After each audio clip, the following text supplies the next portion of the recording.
Hello and welcome to Blockchain Gaming World with me, John Jordan. So, League of Kingdoms. So this is a new game that's coming out from a Singapore developer, N+. Also Nod Games, kind of fairly well known out of South Korea. So kind of a combination of those two companies. You can see it is actually going to be a mainly a mobile game, so it's like a 4X sort of game, that kind of meta strategy. Currently in a 2-week beta, which is available on desktop browser.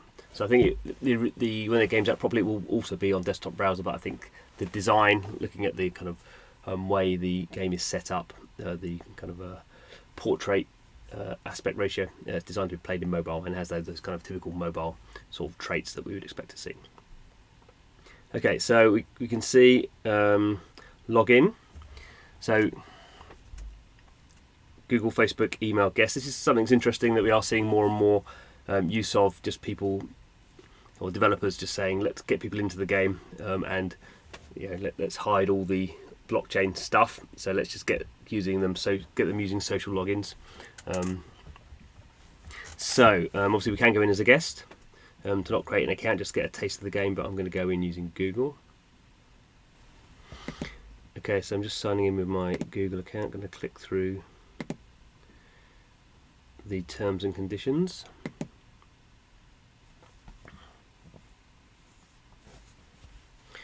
Okay, so this is the sort of thing we expect to see. We are base building. Normally I would skip this, but as we're doing a video, let's go through it.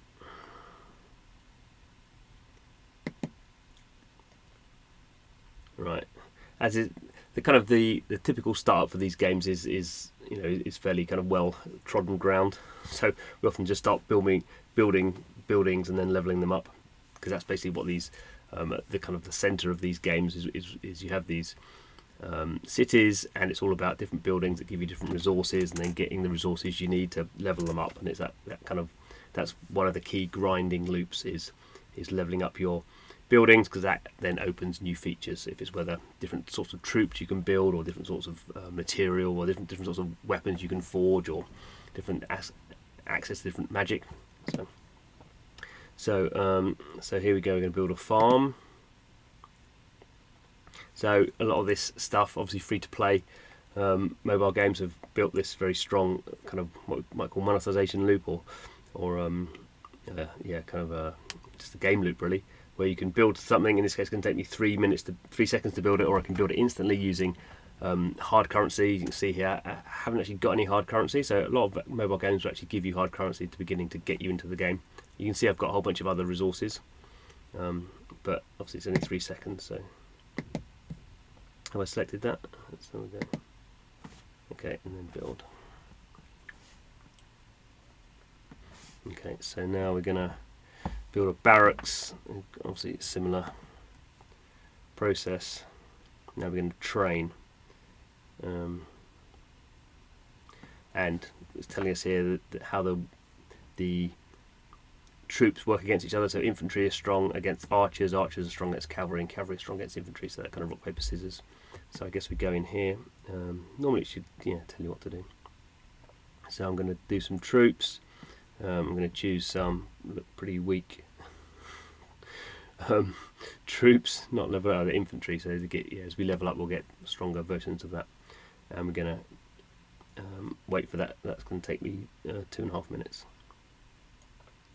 Okay, so I'm going to go into quests. So these games are very strong in terms of their feedback loop, particularly early in the process. So everything you do, you're going to get more. It's going to reward you with more resources, because that's a very strong psychological feedback loop.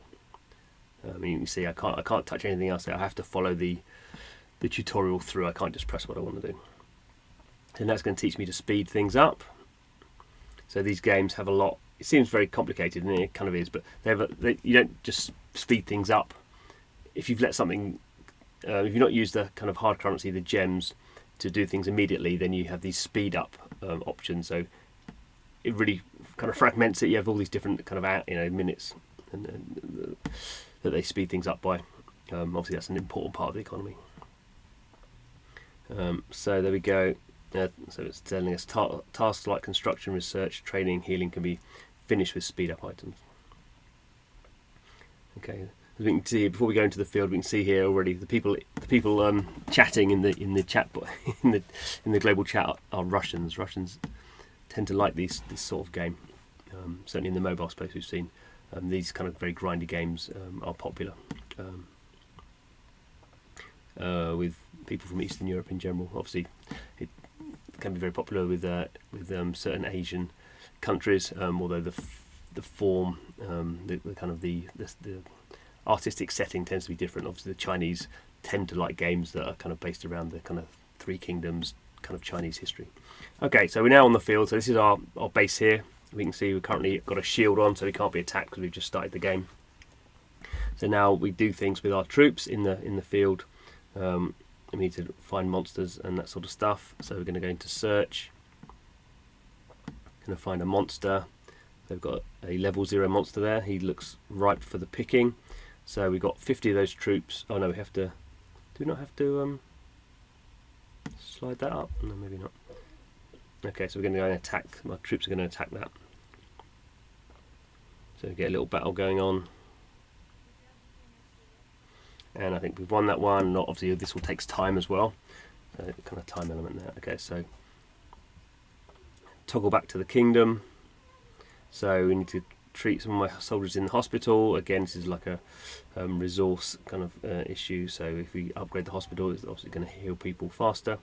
Okay, so it looks like that's the tutorial gone, which is quite surprising. These tutorials normally go on for quite a long time. We can start to get an idea. This is my castle. Might want to level that up. So I can level. As you can see, I need, in order to do that, I need these resources: food, lumber, stone, and gold. I also need some of the other buildings to be at a certain level. So my wall, I need a wall and a barracks, and so that kind of gives you this lockstep thing where you have to keep everything upgrading all the time in order to do other things. So if I now go to my castle and want to upgrade it, I need my wall. You see, even if I've got the construction prerequisites, I need the wall and the trading post to be level 2 in order to do that. So I can't, that's actually locked for me at the moment. So if I want to upgrade my castle, I now have to go and upgrade the wall.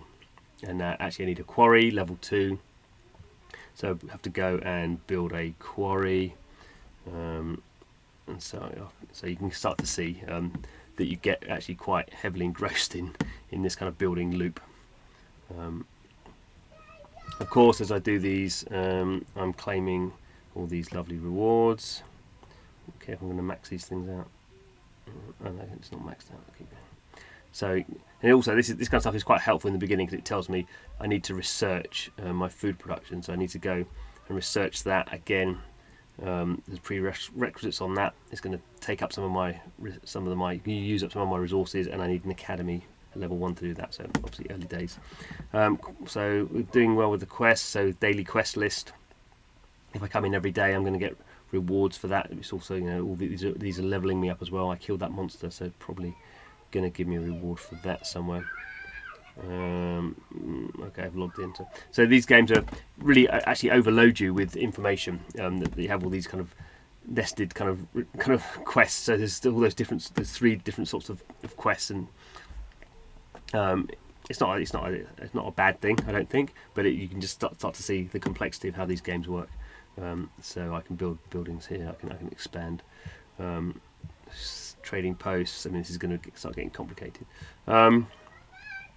So my inventory is those resources that I have. We can see here I've got any boosts. I've got a 1-day boost that's probably going to give me, okay, alright, I can have additional construction workforce so I can get things working in parallel. I've only got that 5-minute speed up. I can teleport around. So these are all fairly standard, I would say, from mobile games.